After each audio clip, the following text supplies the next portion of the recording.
इस बार सरकार नहीं बदलेगी, इतिहास बदलेगा। इस बात को याद रखिएगा कि लेते हैं भारत माता का नाम और करते हैं अदानी भैया का काम। उस वक्त भी राजे राजवारों की गुलामी कर रहे थे और आज भी बेईमानों और दलालों की गुलामी कर रहे हैं।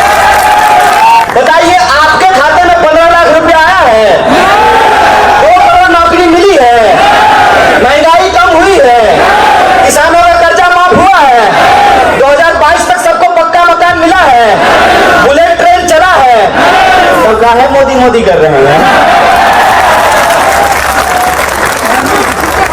एक भी काम अगर हो तो मुझे समझ में आता। हकीकत जानते हैं क्या है?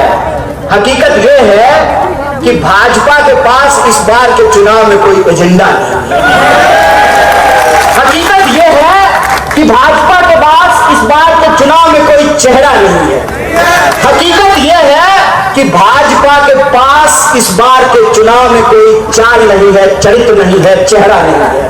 अभी मैं जब रास्ते से आ रहा था तो एक जगह एक बोर्ड लगा हुआ था, उस पर लिखा हुआ था कि गुंडागर्दी खत्म करेंगे और नीचे अमित शाह का फोटो लगा हुआ। स्कूल में आप लोग पढ़े होंगे तो कई बार मास्टर जानते क्या करते हैं? जो सबसे बदमाश स्टूडेंट होता है, जो स्कूल रेगुलर नहीं आता है, पढ़ने लिखने में भारी बोगस होता है, कई बार उसको मॉनिटर बना देते हैं।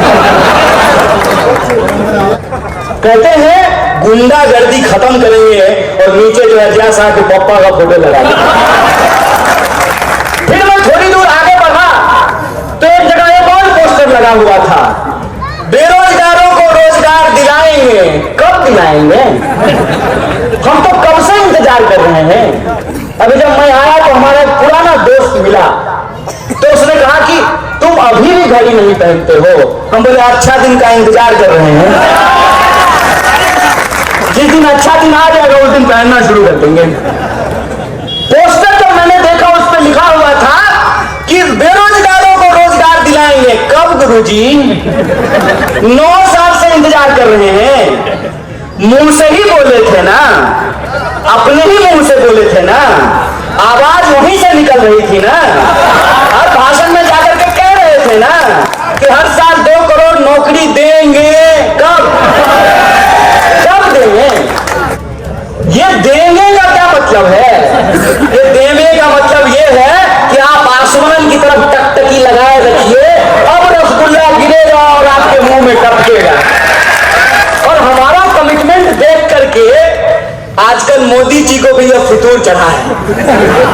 कहते हैं मोदी की गारंटी है। जो ही वो ये बात कहते हैं त्यों ही हमको बड़ी जोर से हंसी आती है। सच कहते हैं माता जी, जो ही मोदी जी का कहते हैं कि मोदी जी की गारंटी है तो हम पेट पकड़ करके हंसने लगते हैं। एक महिला को इन्होंने गारंटी दी थी,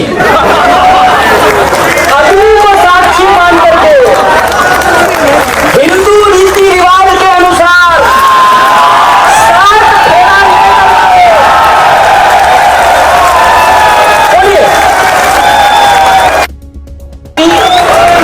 हिंदू रीति रिवाज के हिसाब से अग्नि को साक्षी मान करके 7 फेरा लेते हुए 7 वचन दिया था। क्या?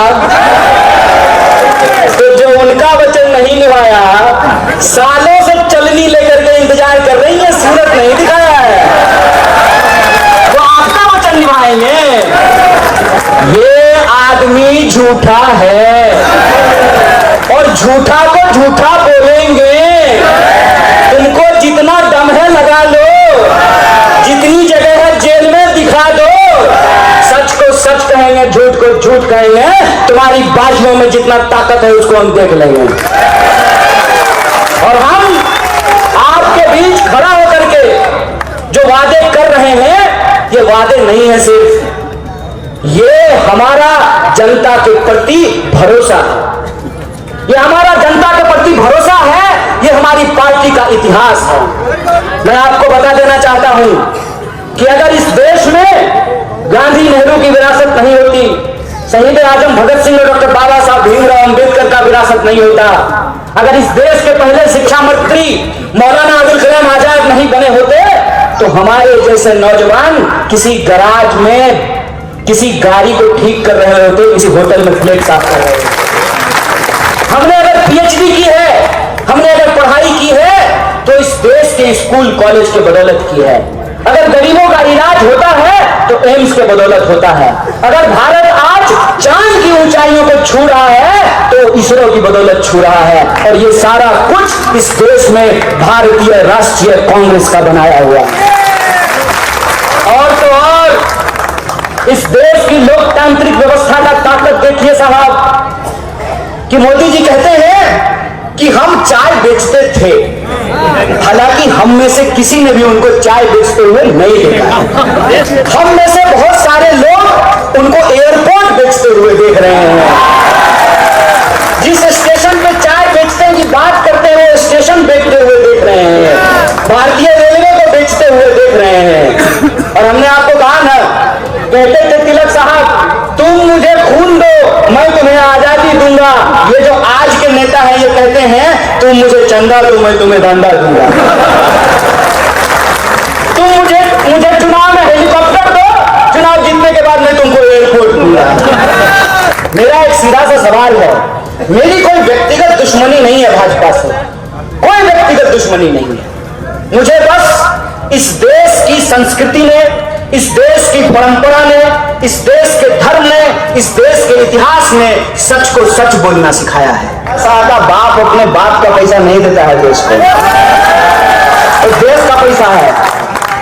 अगर इस देश के प्रधानमंत्री के चढ़ने के लिए 8,500 करोड़ का हवाई जहाज खरीदा जा सकता है, अगर इस देश के नेताओं के रहने के लिए 20,000 करोड़ के घर बनाए जा सकते हैं, तो इस देश के आम आवाम के लिए भी आपको स्कूल बनाना पड़ेगा, आपको अस्पताल बनाना पड़ेगा, आपको सड़कें बनानी पड़ेगी, आपको आम लोगों को भी पेंशन देना पड़ेगा। ये सीधी सी बात है। एक भाषण में उन्होंने कहा, प्रधानमंत्री जी ने, उन्होंने कहा कि कांग्रेस जात पात करती है।